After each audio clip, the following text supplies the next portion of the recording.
Nathan Hale's pen hovered less than an inch above the signature line when I put my hand over the contract. The wedding band was still playing beyond the glass doors. The music reached us as a muffled pulse beneath the laughter and clinking glasses. Champagne hung sweet and sharp in the air. Under my palm, the edge of the paper pressed into my skin. "Don't sign that," I said. Nathan looked up at me, then toward the 17 other employees seated around the long table.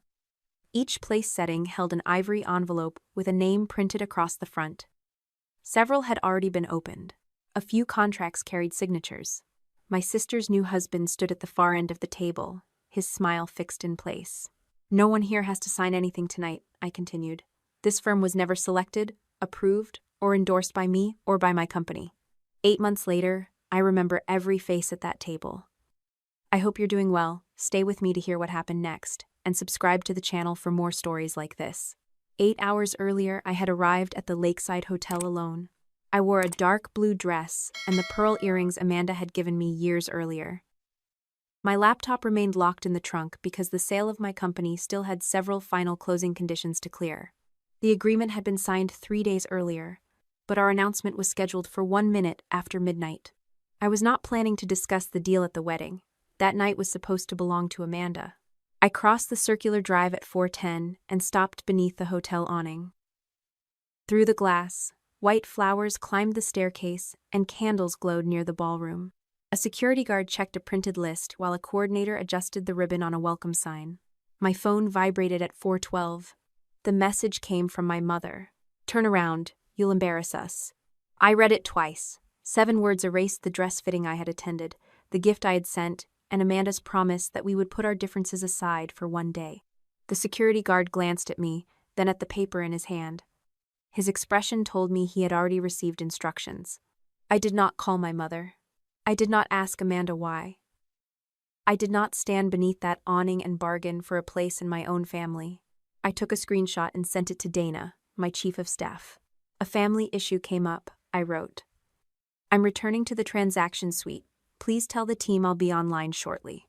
Then I walked back toward the parking area. Near the ballroom entrance, a gold-framed sign caught my attention. "Founding Team Appreciation Table." Amanda had invited 18 of TraceGrid's earliest employees. Most had known me before we had a proper office. Amanda had said she wanted to honor the people who helped me build something meaningful. Beneath the sign sat a row of ivory envelopes, each marked with an employee's name. For one moment, I felt grateful. I thought Amanda had finally found a way to include my life without competing with it. I left before anyone saw me.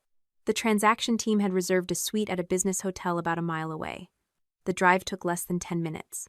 By 4:30, I had changed into a blazer, opened my laptop, and joined a call with Northstar's legal team. A scheduling issue had surfaced. One overseas office wanted to release an internal memo before closing confirmation.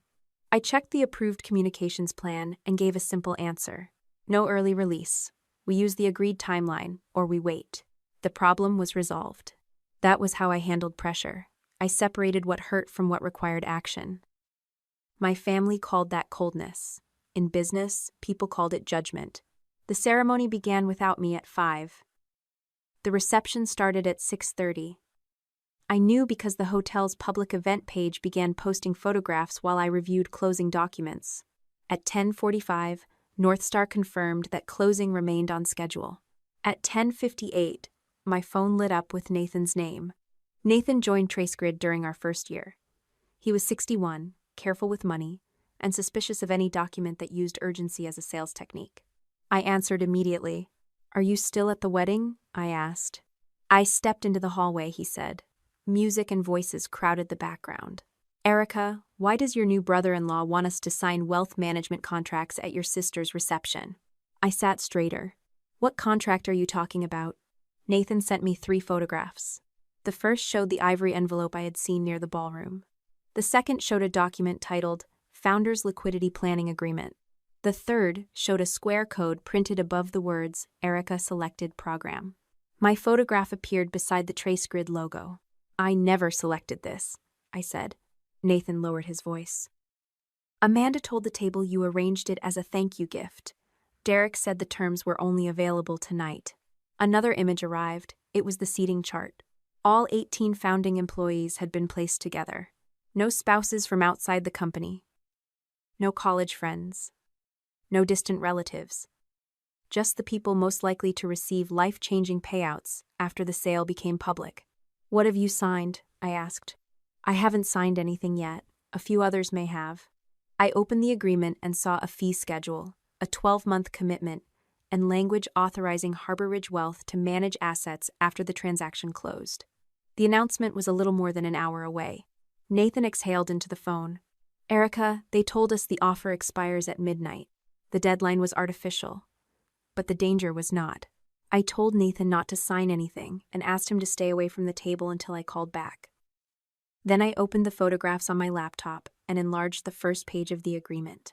Across the top, beneath the Harbor Ridge Wealth logo, were 5 words printed in dark blue. Founder-approved liquidity planning program. My name appeared twice on the page. My company's name appeared 4 times. None of it had been authorized. I had seen an earlier version of the idea 3 weeks before the wedding. Derek had invited me to lunch at a restaurant near TraceGrid's Seattle office. Amanda was already seated beside him when I arrived.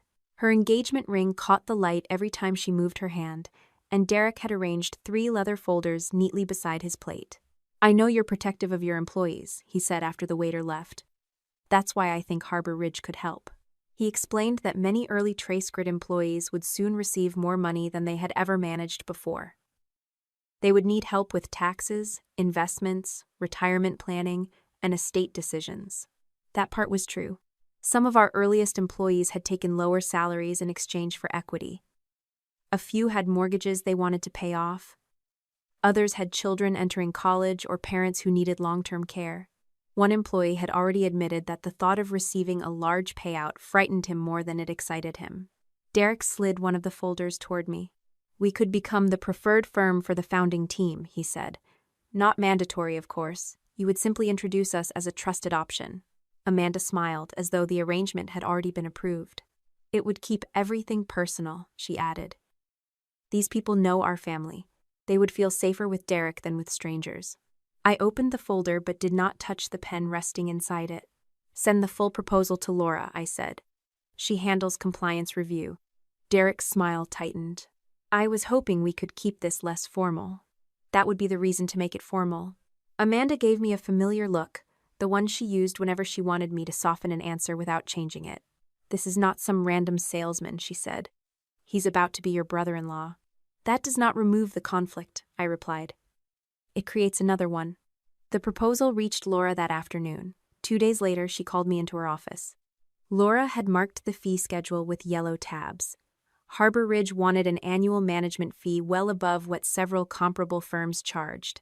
The agreement also allowed clients to be placed in investment products that could generate additional compensation for Derek's company.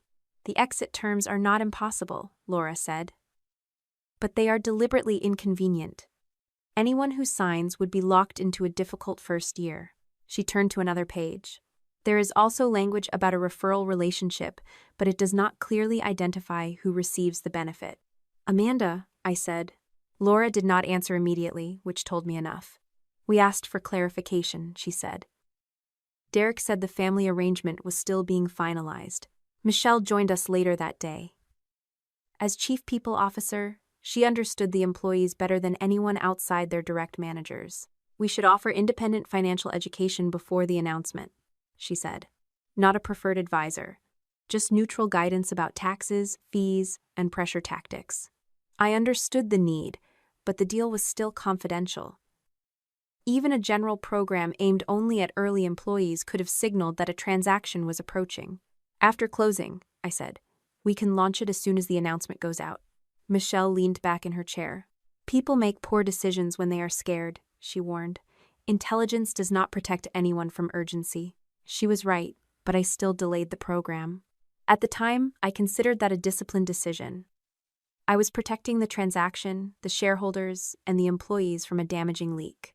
What I failed to consider was that silence created its own risk. By giving people no clear guidance, I left an empty space where someone else could present certainty. Laura sent Harbor Ridge a written rejection the following morning. The email was direct. TraceGrid would not designate Harbor Ridge as a preferred firm. Derek was not authorized to contact employees under the company's name. Neither Erica Dalton nor TraceGrid endorsed his services. Any future communication suggesting otherwise would be inaccurate. Amanda called me within an hour. "You embarrassed him," she said. "I rejected a proposal. You made him look dishonest. The disclosure was incomplete." Her voice sharpened. "You always do this. You decide I'm the irresponsible sister, then you make sure everyone else sees me that way." "I never said you were irresponsible." "You don't have to say it. You speak to me like I'm a problem waiting for your lawyers to solve." The accusation landed because it contained enough truth to hurt. I had spent years making decisions quickly. Direct language saved time, reduced confusion, and protected people who depended on me. At home, the same precision could sound like contempt. "My employees are not your client list," I said. Amanda went silent for several seconds. When she spoke again, her voice was lower. "I wanted one chance to bring something valuable into this family. You do not prove your value by selling access to people who trust me. You see? That is exactly what I mean." The call ended without either of us apologizing. 3 weeks later, I sat in the transaction suite with Nathan's photographs filling my screen. I searched my email for Derek's name and found Laura's rejection. The message had been delivered. Derek had replied that he understood and would respect the company's decision. There was no misunderstanding. He knew Harbor Ridge had not been approved. Another photograph arrived from Nathan. This one showed the reception seating chart. The 18 earliest TraceGrid employees had been placed together beneath a gold sign bearing my name. No other company employees were seated near them. No outside advisors were listed. Amanda had gathered the exact people most likely to receive substantial payouts and placed them within arm's reach of Derek's contracts. Nathan sent one final message beneath the photograph. "They chose this table on purpose." Nathan's final photograph removed any possibility that the contracts had appeared at the wedding by accident. I checked the time. It was 11 o'clock. "Keep the original envelope and every page they gave you," I told him. "Do not confront Derek. Do not warn Amanda that you called me." "What about the others?" "I'm handling that now. Stay near the table, but do not sign." I ended the call and started a secure video meeting with Laura, Michelle, and Dana. All three answered within 5 minutes. Laura appeared from her home office with her glasses still in one hand. Michelle joined from the transaction hotel, 2 floors below me. Dana had been monitoring the closing announcement from another suite. I placed Nathan's photographs on the shared screen. "We have 3 priorities," I said. "Stop more signatures, protect the closing, and make no accusation we cannot prove." Dana enlarged the square code printed on the agreement. "Has anyone opened this?" she asked. "Nathan is waiting for instructions." Laura nodded. "Have him use a separate device. We need to see where it leads without entering any personal information." I called Nathan back and guided him through the code.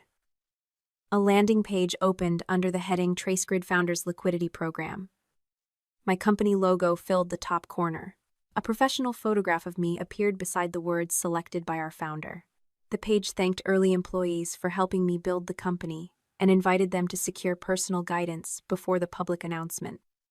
A countdown clock showed less than an hour remaining. Dana captured the page, including the address and timestamp. "That language makes it look like an official company benefit," she said. "It was never authorized," I replied. Laura was already typing. She sent preservation instructions to our internal legal and technology teams, directing them to retain every message, photograph, link, and communication related to Harbor Ridge. She also drafted a notice ordering Derek's firm to preserve its materials and stop using TraceGrid's name. Before she sent it, I asked the question I could not answer myself. If someone signed, did they transfer their payout? "They did not," Laura said. "This is not a sale of their shares. It is an agreement to manage money after they receive it." She highlighted 2 sections. "The problem is the fee, the 1-year commitment, and the authority they may be giving Harbor Ridge once the accounts are funded. A signature does not mean the money disappears tonight, but it creates a contract that may take time and money to unwind." That distinction mattered. There was still time to protect people, but not time to waste. Michelle pulled up the names from Nathan's seating chart photograph and compared them with the wedding guest information employees had voluntarily shared with her office. She identified all 18 people within minutes. "I can send a confidential alert," she said. "No accusation, no details about the transaction. Just that TraceGrid has not approved any financial advisor and no one needs to sign anything tonight." "Send it from the employee support channel," I said. "Ask them to photograph anything they received and preserve the original." Dana looked at me from her square on the screen. "Should we call Amanda before this reaches the whole table? If she stops Derek quietly, we may avoid a scene." For a moment, I considered it. Amanda was my sister. My mother was inside that ballroom. Calling them would have been the normal family response. But this was no longer a private argument. They were using my name to influence employees during a confidential transaction. If I call Amanda, she gets time to remove the envelopes, change the landing page, and tell 18 people a new version of the story, I said. "We preserve first. We confront after we know what happened." Dana accepted the decision without arguing. She separated the issue from the closing communications plan and notified North Star's counsel that an unauthorized third party was using our name. The message was narrow and factual. There was no reason for a family scandal to jeopardize a transaction that hundreds of people had worked to complete. Replies began reaching Michelle. 2 employees said they had not opened their envelopes. Another thought the meeting had been arranged by me. One asked whether the warning meant the acquisition was in danger. Michelle answered each person carefully. She did not confirm the deal, speculate about Amanda, or instruct anyone how to invest. She repeated one point. No deadline required them to make a financial decision at a wedding. At 11:18, an employee forwarded a voicemail Beverly had left earlier that afternoon. My mother's voice came through the laptop speakers, warm and reassuring. "Erica asked me to make sure the people who helped her in the beginning were protected. Derek understands what is coming, and Amanda arranged everything so you would not have to worry. Please bring identification and sign before midnight. Erica cannot discuss it herself yet." No one in the video meeting spoke when the recording ended. Until that moment, part of me had allowed for the possibility that my mother believed Amanda was arranging a harmless seminar. The voicemail ended that excuse. Beverly had used my name, claimed direct instructions, and added urgency she knew I could not publicly contradict before closing. Laura sent the formal notice. Michelle completed the first round of employee warnings. Dana confirmed that the closing remained on schedule and that the public announcement had not been altered. At 11:28, I closed my laptop and picked up my phone. "I'm going back," I said. Laura and Michelle agreed to meet me downstairs. I did not call Amanda. I did not change out of the blue dress my family had rejected earlier that evening. I put my laptop in its case and headed for the elevator. The doors had almost closed when Michelle's phone vibrated. She read the message once, then looked at me. 7 people already signed. The elevator doors opened into the lobby, and Michelle kept reading the messages arriving from the reception. 7 people had signed. 4 others had opened the agreement but stopped after receiving her warning. The remaining employees had either left the table or had not checked their phones. Laura and I walked beside her toward the parking garage, while Nathan stayed on the line. "Tell me exactly how this was presented," I said. "Start with when the envelopes appeared." Nathan lowered his voice. The wedding band was playing again behind him, but he had moved far enough into the hallway that I could hear him clearly. "The envelopes weren't on the table during dinner," he said. "The staff brought them out after the cake was cut." Derek stood up and called it a gift for the founding team. "What did Amanda say?" "She said we were the people who made Erica Dalton possible." I tightened my grip around my laptop case. Nathan continued. "Amanda had thanked the 18 employees for believing in me before anyone else did. She said my family wanted to make sure the people who helped create TraceGrid would be protected after the company entered its next chapter." Then Derek explained the deadline. Anyone who signed before midnight would receive a waived planning fee and priority access to what he called the Dalton Family Liquidity Team. He assured them the documents only reserved a place and that they could discuss investment decisions later. The contract said otherwise. "Did anyone introduce Derek as a representative of TraceGrid?" Laura asked. "Amanda said Erica trusted him with the family's future," Nathan replied. "Beverly said the program was too sensitive for Erica to discuss before the announcement. They had used the confidentiality of the sale as proof of their lie. Every time I had refused to discuss the transaction, I had made their story sound more convincing." Michelle stopped beside the car and studied the seating chart photograph again. These names were not taken from the human resources system, she said. How can you tell? I asked. Because 3 people on this list left TraceGrid years ago, and 2 employees who joined just as early were not invited. This was built from personal memory, not company records. She pointed to the names one at a time. Most had attended our early company picnics, back when TraceGrid had fewer than 50 employees. Beverly had insisted on hosting one at a public park because she said a growing company should still feel like a family. She collected home addresses for holiday cards and kept photographs labeled with names. Amanda had helped organize 2 anniversary dinners. She knew who had joined early, whose children were approaching college, and which employees spoke openly about retirement. They did not need to hack a database. My family had spent years standing beside me at ordinary events, learning which people trusted them. Nathan sent another photograph. It showed the ballroom from the edge of the founding team table. Beyond the flowers and candles, a temporary backdrop had been installed near the entrance. A local business publication's logo appeared beside the wedding monogram. Dana called before we entered the car. I found the press invitation, she said. Amanda contacted 2 local business reporters last week. She promised an exclusive family reaction to a major announcement involving TraceGrid. She knew the release time, I said. She knew it would happen around midnight. She also invited a small camera crew to record material for what she called a family legacy feature. The reporters had not followed breaking news to the wedding. Amanda had placed them there in advance. She had arranged the table, gathered the employees, prepared the contracts, and invited cameras to capture the moment my company's sale became public. Once the announcement appeared, the signed agreements would look like part of an official celebration. My silence would become approval. My absence would keep me from contradicting them. Laura took the passenger seat while Michelle sat behind me. I started the car at 11:28. The venue was only about a mile away, but the streets around downtown Bellevue curved through hotel entrances, office buildings, and late-night traffic leaving the restaurants. The drive was short enough that I could still picture the ballroom lights from earlier. Dana remained on speaker. I can issue the external statement now, she said. It will say Harbor Ridge has never been selected by TraceGrid and has no authority to use your name. Prepare it, but hold until we are inside, I said. I want the employees warned before the press turns this into a spectacle. Laura looked toward me. You do not have to enter the reception personally. Michelle and I can handle the employees while security preserves the materials. I understood why she offered. My family had already decided that my presence was a threat to Amanda's wedding. Walking back into the ballroom would let them claim I had come for revenge. If this were only about my name, I would stay away, I said. 7 people signed because they believed I sent them there. They need to hear from me that I did not. Michelle leaned forward slightly. You know Amanda will make this about the wedding. She can call it whatever she wants. I am going back for the signatures, not for a seat. My blue dress was still visible beneath my blazer.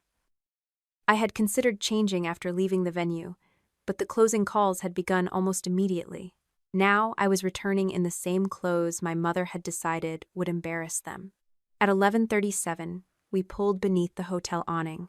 The flower arrangements still framed the entrance. Through the glass, guests moved beneath warm lights, while a camera operator adjusted equipment near the ballroom doors. The same security guard who had watched me leave stepped forward. His face changed when he recognized me, but he did not move aside.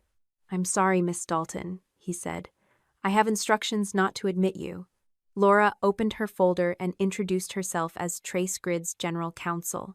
She explained that unauthorized financial agreements were being distributed inside the venue using our company's name and that the event manager needed to speak with us immediately.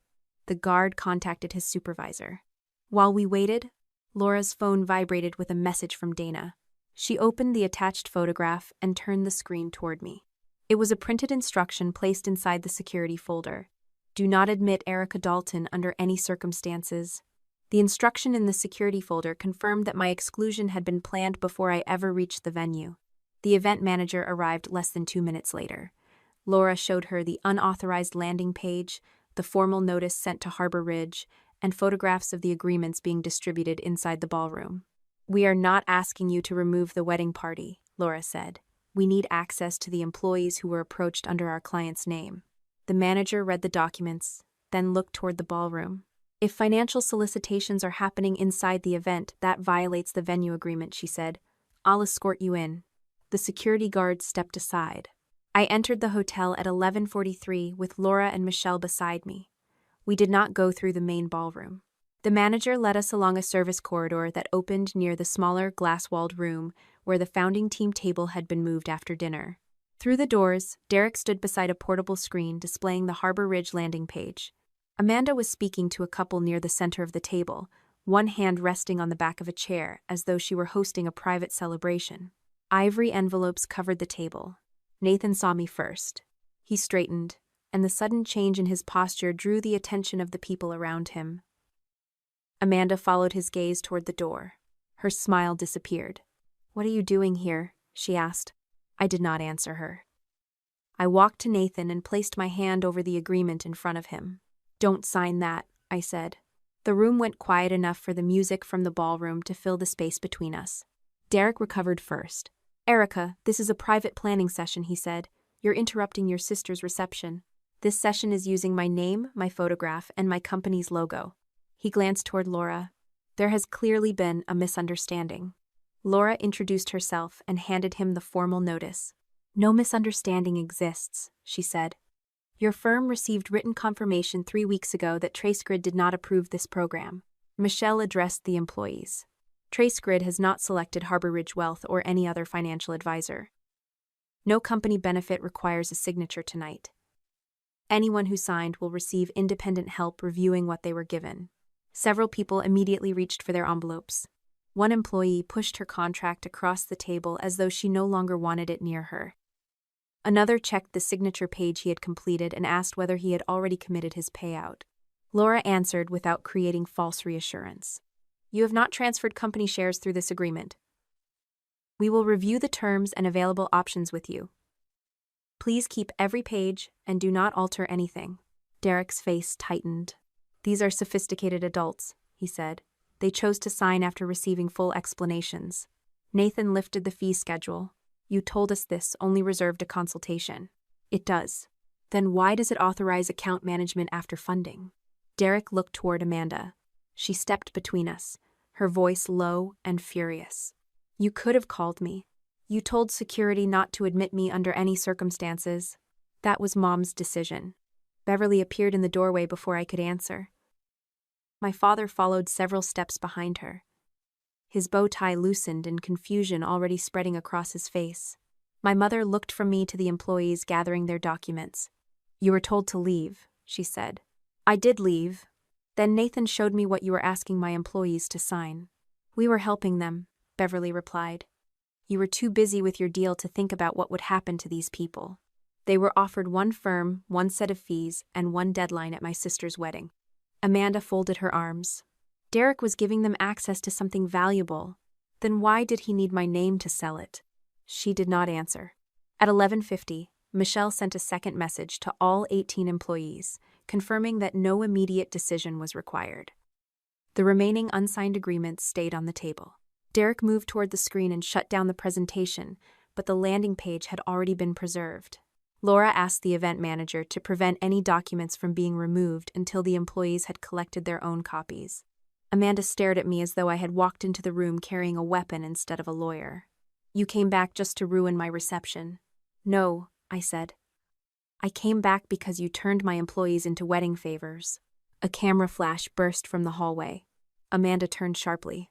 The reporters she had invited were gathering near the ballroom entrance. Their phones had begun receiving the scheduled announcement, and the camera crew was already moving into position. At 12:01, TraceGrid's sale to North Star Systems became public. Messages flooded my phone. The ballroom erupted in applause as someone announced the $1.2 billion figure over the microphone. My mother's anger transformed almost instantly. She smoothed the front of her dress, stepped toward the waiting cameras, and smiled. "We always knew Erica would succeed," she said. Our entire family helped her believe in herself. One reporter glanced at his phone, then raised a printed screenshot. "Mrs. Dalton, did you send your daughter this message earlier tonight?" My mother's smile froze as he read the words aloud. "Turn around, you'll embarrass us." Amanda looked from the reporter to me and whispered, "Who gave them that?" "I did," I said. Amanda stared at me as if the answer had struck her harder than the message itself. The reporter shifted his attention from my mother to me. You authorized the release of the screenshot? After my family publicly claimed they had always supported me, I said. My communications director provided a factual response. Beverly stepped toward the cameras before anyone could ask another question. That message has been taken out of context, she said. Erica was under enormous pressure. We were trying to protect Amanda's wedding from becoming a corporate event. The irony settled over the reception. Behind my mother stood a press backdrop she had helped arrange. Beyond it, Derek's presentation screen still displayed the remains of a program built around my company's sale. A second reporter looked toward the glass room, where the employees were gathering their contracts. Was the financial program also meant to protect the wedding? Beverly's smile tightened. That was Derek's area. We trusted him. Derek moved closer, his face flushed beneath the ballroom lights. I was told Erica had approved the introductions, he said. Amanda assured me the family had discussed it. Amanda turned toward him. You reviewed every agreement. I reviewed what you brought me. You created the fee structure, she snapped. You were the one who said they had to sign before TraceGrid brought in independent advisors. The room changed. Guests who had been whispering became still. One of Derek's relatives lowered his champagne glass. A camera operator shifted position to keep both Amanda and Derek in the frame. Derek stared at her. That is not what I said. It is exactly what you said. You told me the opportunity disappeared once Erica gave them real options. His father stepped away from the head table and called Derek's name in warning. Amanda seemed to hear him too late. Her breathing had quickened, and the careful expression she had worn all evening was gone. Beverly reached for her arm. Stop talking. Amanda pulled away. You told me to make this happen. I told you to help your husband, my mother replied. I did not tell you to deceive anyone. Amanda gave a sharp, disbelieving laugh. You called them yourself. Beverly looked toward the cameras, then back at her daughter. Because you gave me the list and told me what to say. You knew exactly what you were saying. You told them Erica had personally asked you to protect them. I repeated the explanation you gave me. My father finally stepped forward. Gordon Dalton had spent most of my childhood trying to end conflict by lowering his voice and asking everyone to behave. That night, he looked from the contracts to my mother as though he had entered a conversation that had begun months before without him. You told me this was a free seminar, he said. Beverly did not answer. He moved closer. Were you being paid? Amanda looked at my mother, and something in her expression hardened. She was getting more than I was. The silence that followed was not dramatic or theatrical.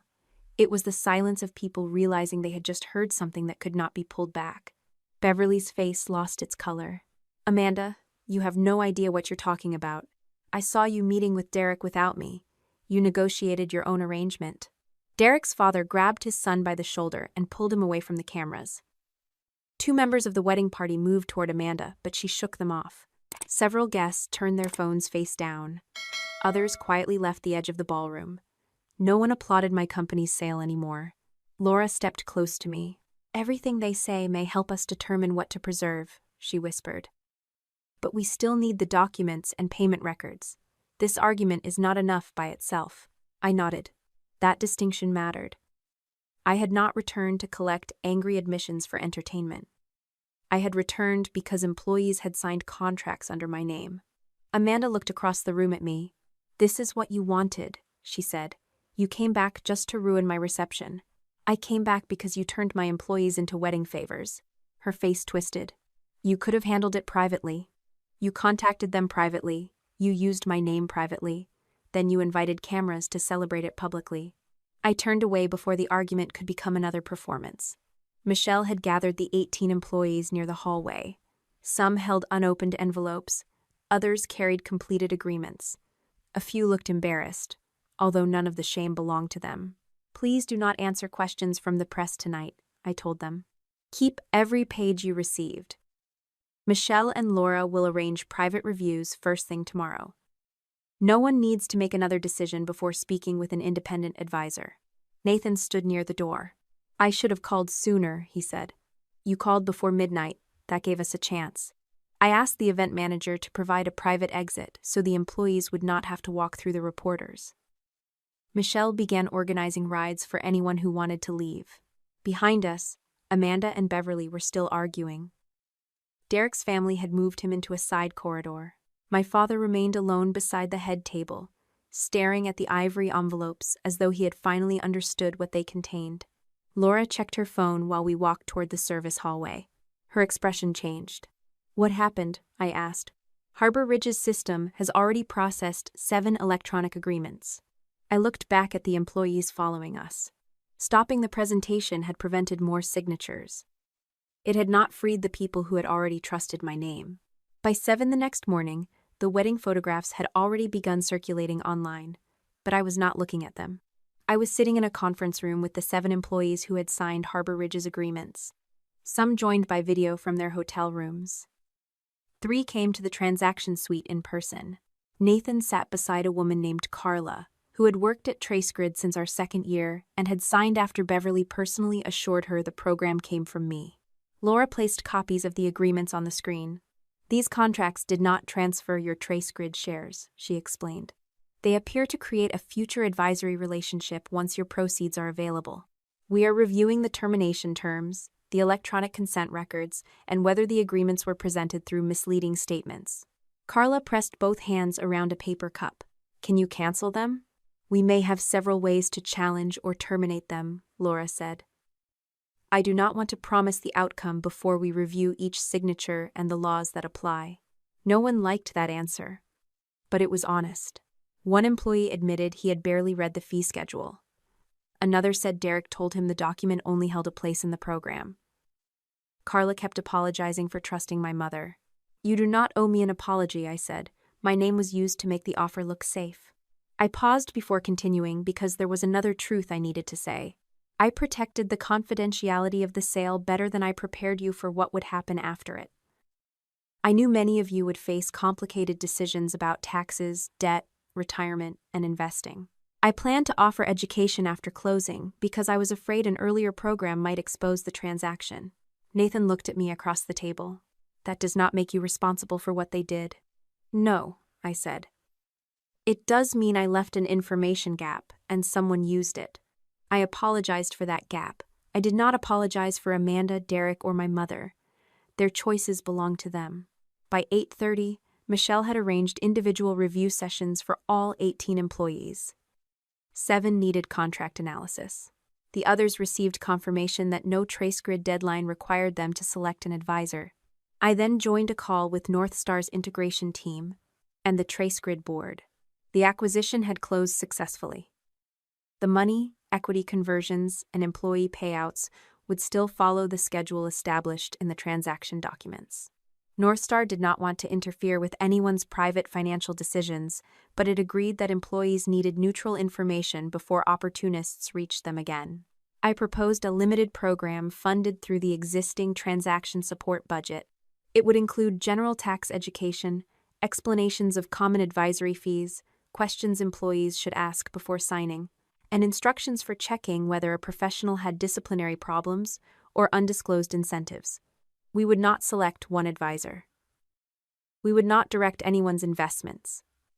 Employees could choose their own accountants, attorneys, or financial planners after receiving enough information to decide calmly. The board approved the plan that morning. At 9:12, my mother called. I let the first call go to voicemail. She called again, then sent a message asking me to stop Dana from releasing any further statement. When I finally answered, Beverly did not ask about the employees. "You need to say last night was a misunderstanding," she said. "The reporters are making us look like criminals. You told people I personally asked you to make them sign. I was trying to help. You were not authorized to speak for me." Her voice hardened. "You humiliated your own family in front of the whole world. You invited the cameras. I only stopped you from lying to them." She ended the call. Amanda called 10 minutes later. She sounded less angry than she had at the reception. That made me trust her even less. "Derek manipulated the situation," she said. "He told me those agreements were harmless. If you say I was misled, everyone will believe you. You told security not to let me near the employees. I was protecting my reception. You were protecting the signatures." Her breathing changed. One sentence from you could save my marriage. I am not giving you another sentence to use in my name." I ended the call before she could turn fear into another negotiation. My father arrived shortly before noon. Gordon looked as though he had not slept. He sat across from me without removing his coat. "I saw the envelopes before dinner," he said. "Beverly told me they were gifts for your early employees. Did you ask what was inside?" "No." "Did you see Derek meeting with them?" He looked down. "Yes." "And you still did not ask?" "I did not want to create trouble on Amanda's wedding day." "Your silence did not prevent trouble. It gave the lie more time. He did not ask me to forgive him. At least not then. He only said he would provide his phone and answer Laura's questions." That afternoon, Northstar requested a complete chronology. They needed proof that no confidential employee database had been accessed, and that the scheme had remained outside company systems. Our technology team compared the 18 names against human resources access logs. There had been no unauthorized download.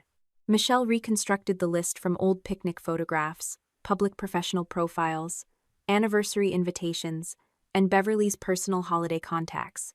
That discovery made the betrayal feel more intimate. My family had not stolen a spreadsheet. They had remembered who trusted them. Just before 6, Laura came into my office carrying her laptop. "The e-sign records include hidden metadata," she said. "There is a linked document that was not shown to the employees." She turned the screen toward me. The file was titled Founder Relations Equity Schedule. The beneficiary was not Derek. It was not my mother. It was Amanda.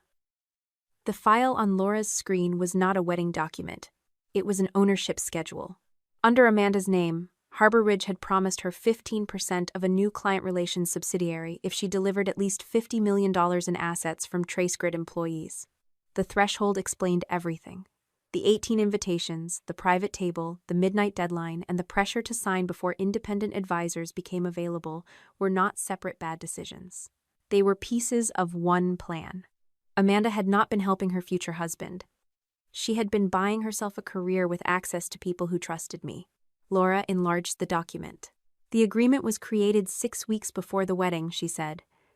"Derek signed it first. Amanda accepted it 4 days later." I read the language twice. If the target was met, Amanda would receive the title Director of Founder Relations, a salary, and equity tied to the value of the accounts she helped bring in. "She told me Derek manipulated her," I said. "The records do not support that." Over the following 2 weeks, we learned how deliberate her role had been.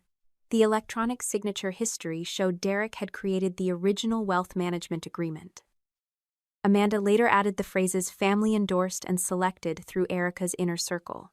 She also requested that the section describing referral compensation be moved out of the summary page and into a longer disclosure attachment. In one comment beside the draft, she wrote that visible commission language would make the offer feel transactional. The event planner's emails were even clearer. Amanda ordered the ivory envelopes placed after dinner. Once the employees had been served champagne and the formal wedding program was over. She reserved the glass room as a private signing area. She instructed security to keep me away from the founding team table if I arrived unexpectedly. The words "under any circumstances" had been hers. Amanda had not banned me because my presence might embarrass the family. She banned me because one sentence from me would have ended the plan before the first envelope was opened. My mother's role was different, but not smaller. Bank records showed Harbor Ridge had sent Beverly a consulting advance before the wedding. An email described her task as family trust outreach. She had also negotiated an additional bonus for employees over 60 because, in her words, they would be more worried about retirement and more likely to value a mother's reassurance. Amanda had not known about the higher bonus. That explained the argument at the reception. My mother had not merely joined Amanda's plan. She had quietly improved her own position inside it. The records also confirmed that my father received no payment. He was not the mastermind I had briefly feared. He was the man who noticed pieces of the scheme, asked no useful questions, and protected his comfort by calling ignorance neutrality. 2 months after the wedding, a local business publication released its investigation. The article included the unauthorized landing page, the fee structure, the public statements from the reception, and the contradiction between my mother's claim of lifelong support and the message ordering me to turn around.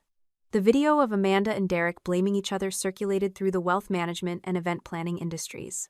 Harbor Ridge removed Derek from all accounts connected to TraceGrid, while its partners conducted a broader review.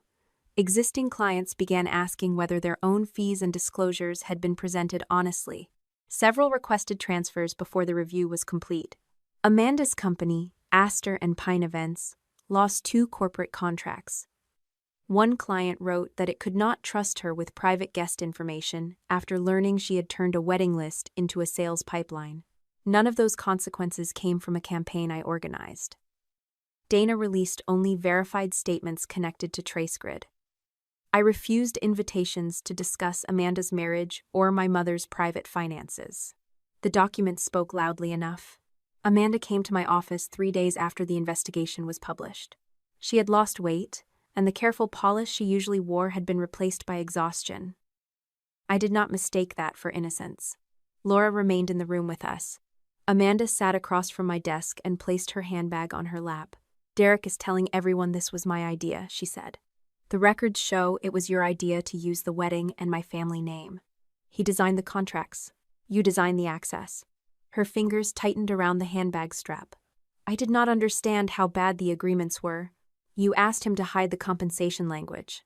I was trying to make the presentation less confusing. You called the commissions transactional because they revealed the transaction." She looked toward Laura, then back at me. "My marriage is falling apart. Derek's family thinks I trapped him. Mom is telling people she only followed my instructions. I have no one." I did feel something then, but it was not the old reflex to rescue her. It was grief for the sister I had kept hoping she might choose to become. "What do you want from me?" I asked. "One statement. Say Derek manipulated me. Say I believed you had approved the program but could not confirm it before closing. That would be false. It would give me a chance to survive this. One sentence from me built your entire plan," I said. "You're never using my name again." Amanda's eyes filled, but she did not cry. She stood, took her handbag, and paused at the door. "You chose employees over your own sister. I chose the people you targeted over the lie you wanted me to tell." After she left, Laura waited until the door closed before opening another file. Mediation had been scheduled for 3 weeks later. Harbor Ridge, Amanda, my parents, and the affected employees would all be represented. The final issue the family wanted placed on the agenda was not an apology. They wanted me to use my personal money to protect my parents' house from any restitution claim. 3 weeks later, I sat across from my family in a mediation room that smelled faintly of coffee and printer toner. Harbor Ridge occupied one side of the table.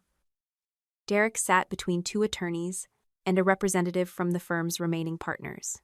Amanda sat beside him, but there was enough space between their chairs to make the state of their marriage obvious. My parents sat together at the other end. Beverly kept one hand on a leather folder. Gordon stared at the settlement figures in front of him. I attended with Laura because my name and company had been used to create the program. I was not seeking damages for myself. The 7 employees who had signed were represented separately. Their priority was simple: end the agreements without losing money or control over their future assets.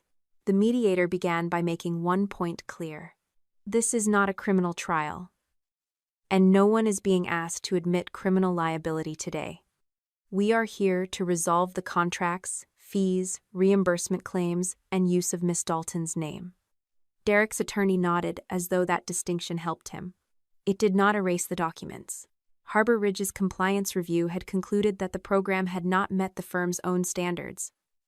The landing page falsely implied TraceGrid endorsement. The referral compensation had not been displayed clearly. The deadline created pressure around an event the employees believed was connected to their employer. 5 of the 7 agreements could be terminated before any employee assets entered Harbor Ridge accounts. The remaining 2 were more complicated. Their contracts included setup costs and early termination provisions that Harbor Ridge initially tried to enforce. Laura placed the rejection email from 3 weeks before the wedding on the table. "Your firm knew it had no authorization to approach TraceGrid employees as a founder-approved program," she said.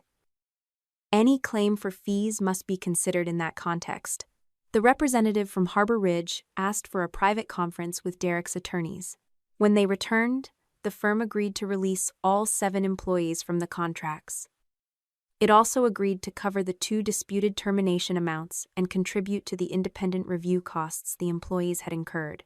The money would go to the employees and their advisors. I received nothing. Derek shifted in his chair when the mediator moved to the internal consequences. Harbor Ridge's partners had already removed him from day-to-day control. Under their operating agreement, he would be required to sell most of his ownership interest back to the firm. The price would be reduced by the cost of client refunds, review expenses, and any additional settlements tied to his conduct. Several existing clients had already transferred their accounts elsewhere. The regulatory review remained open. No one promised that Derek would lose his license, and no one announced charges or an arrest. The final professional consequences would depend on records, disclosures, and decisions made by the proper agencies. Still, the result was clear. The company Derek had planned to expand with TraceGrid money no longer trusted him to run it. His attorney tried to describe the program as an isolated lapse in judgment. Derek looked toward Amanda. "I relied on representations from the Dalton family," he said. Amanda turned in her chair. "You signed the agreements. You guaranteed Erica's approval. I told you she would never approve it formally." The mediator raised a hand before the argument could grow. "We are not repeating the wedding reception here." Amanda looked away, but Derek's expression told me the accusation would continue as soon as they left the room. Her promised equity had already been canceled. There was no founder relations subsidiary, no executive title, and no client base for her to manage. Astor and Pine Events had lost several more contracts after the investigation. Vendors still worked with Amanda, but the luxury clients she had built her image around no longer trusted her with private guest lists or confidential schedules. Her marriage had not ended yet. She and Derek were living separately, while their attorneys argued over debts, business representations, and whether either had concealed financial obligations before the wedding. My mother's consulting advance appeared next on the settlement schedule. Beverly had received enough money to make her claim of innocent confusion impossible. She agreed to repay the advance and contribute to the employees' review costs. She had already resigned from 2 community boards. One organization had asked her to leave after hearing the voicemail in which she claimed, "I personally wanted the employees to sign. My parents did not have enough liquid cash to cover everything without selling assets." Their attorney proposed selling the lake cottage, a second vehicle, and several investments. Those funds would satisfy the repayment obligations without touching their primary home. Beverly reacted as though the cottage were the only roof she had ever owned. "That property has been in our family for 12 years, she said. "It is not your primary residence," the mediator replied. "The settlement does not require you to become homeless." My mother looked at me. "You could resolve this with one transfer." I did not respond. Gordon finally raised his head. "There is something I need to say." His voice was quieter than everyone else's, but the room settled. "Amanda told me the program would make Derek's family respect her," he said. "She said she needed to bring something valuable into the marriage." Amanda stared at him. "You knew that?" I asked. "I knew she wanted access to the employees. I did not know the fees or the payments to Beverly. But you knew it was about earning a place in Derek's company." "Yes. Why didn't you ask whether I approved?" His eyes dropped to the table. "Because I thought if I asked, I would have to stop it, and stopping it would have caused a fight before the wedding." The answer was more honest than anything he had given me before. He had not been neutral. He had chosen the version of events that required the least courage from him. "I kept telling myself I was staying out of it," he said. "I understand now that I was helping it happen." I did not forgive him in that room. I also did not interrupt him or reduce his confession to something easier for either of us. The final proposal was placed in front of me. My parents' attorney wanted me to contribute enough personal money to preserve both the primary home and the lake cottage. In exchange, Beverly and Gordon would issue a private apology, stop using my name, and accept limited communication through counsel. The apology would remain confidential. The employees' reimbursements would still be paid, but part of my money would replace what my parents otherwise had to sell. Laura leaned toward me. "You are not required to sign this." I already knew that. The question was not whether I could afford it. The sale had made the amount small compared with what I now owned. The question was whether paying would protect my parents' home or simply purchase another escape from consequences. During a break, I stood near the window while the attorneys reviewed the language. Amanda approached without Derek. Her face looked tired, but her voice still carried the same expectation she had brought to my office. "You can keep Mom from losing everything," she said. "She is not losing everything. She is losing the cottage, her boards, her reputation, and probably her marriage. Those are not mine to replace." Amanda glanced at the agreement in my hand. "Are you really going to let Mom lose everything?" I returned to the table, uncapped the pen, and placed its tip above the signature line. I held the pen above the signature line long enough for Amanda to believe I was about to save them. Then I set it down. "I'm not signing this." My mother's attorney leaned forward. "Miss Dalton, the proposed contribution would resolve the remaining family claims without affecting the employee's recovery." "I understand the proposal." Beverly stared at me from across the table. "You can afford it. That is not the same as owing it." Amanda shook her head. "You would not even notice the money was gone. I would notice what it purchased. The private apology, the confidential settlement, and the preserved cottage would allow my family to tell themselves that the damage had come from an unfair investigation instead of their own choices. I would once again absorb the cost while they kept the symbols of the life they believed they deserved." I slid the unsigned proposal back toward the mediator. "I support the agreement releasing the employees from their contracts and reimbursing their review expenses. I will not contribute personal money to protect assets belonging to the people who created this problem." Beverly's chair scraped against the floor. "After everything we did for you, the sentence might have worked on me years earlier. That day, it sounded empty. You sent me away from the wedding, used my name to pressure my employees, and then claimed credit for my success in front of cameras you invited. Whatever you believe you did for me does not pay this debt." My father closed his eyes. Amanda looked toward him, waiting for him to defend them. He did not. The mediation continued without my contribution. Harbor Ridge released all 7 employees from the agreements and covered the disputed fees. Derek agreed to surrender most of his ownership interest, while the firm completed its internal review. My mother accepted responsibility for returning her consulting advance. My parents kept their primary home. They sold the lake cottage, the second vehicle, and part of their investment portfolio. No one became homeless. They simply lost the assets they had expected me to preserve. When the final papers were ready, Beverly refused to look at me. "You chose strangers over your family," she said. "They were not strangers. They were people you targeted because they trusted me." She walked out without saying goodbye. 8 months have passed since that mediation. The regulatory review of Harbor Ridge did not end with a dramatic arrest or a courtroom confession.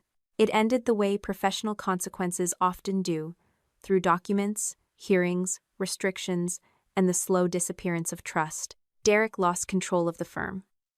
His remaining ownership was bought out at a reduced value after refunds and review costs were deducted. Several longtime clients transferred their accounts. He could still call himself a financial professional, while the final regulatory matters continued, but no serious firm wanted to place him near a founder-led liquidity event again. His marriage to Amanda lasted less than a year. Their separation became permanent once they began arguing over who had concealed what before the wedding. Derek maintained that Amanda had promised access to TraceGrid employees. Amanda insisted he had designed the contracts and understood every risk.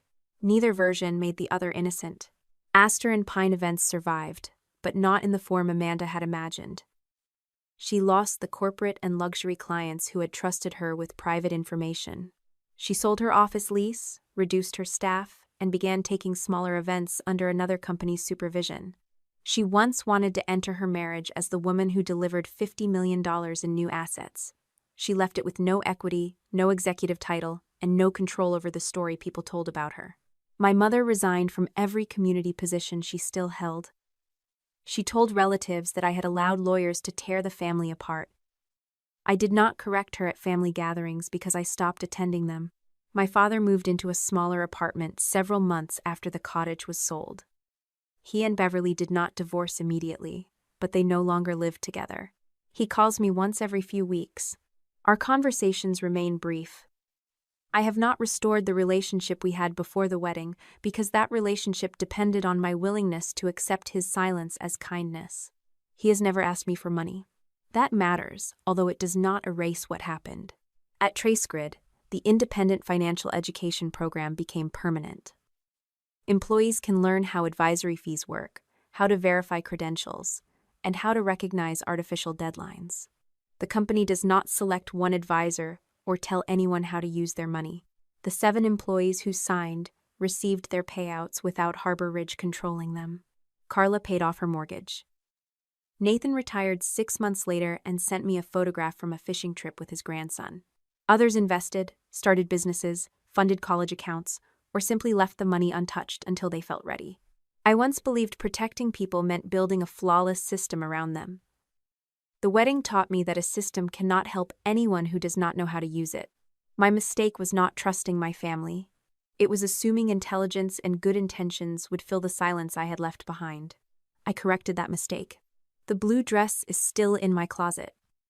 I kept it because it reminds me that I did not need a different outfit, a larger fortune, or my family's permission to walk back through those doors. They had invited the cameras, arranged the contracts, and prepared the story they wanted the world to believe. All I did was return before midnight and tell the truth. When your family uses your name, money, or reputation without permission, staying silent does not keep the peace.